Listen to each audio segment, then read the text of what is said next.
also talked a bit about how the future is going to be affected by new developments like data analysis and so on and so forth. So it's been a very, very, very rewarding time.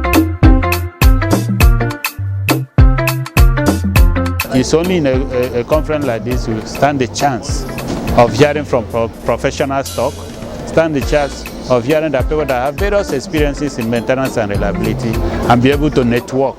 So that at the end of the day, the important thing is that your plant, you go back to apply whatever you have learned to ensure your plant works very well.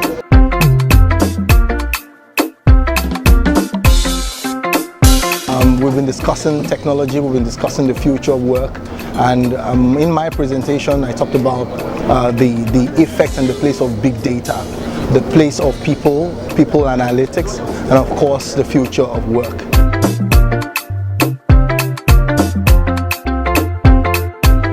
For every time we come out like this, it's not about the rice we want to eat, and it's not about the picture we want to take. It's about the knowledge we want to internalize.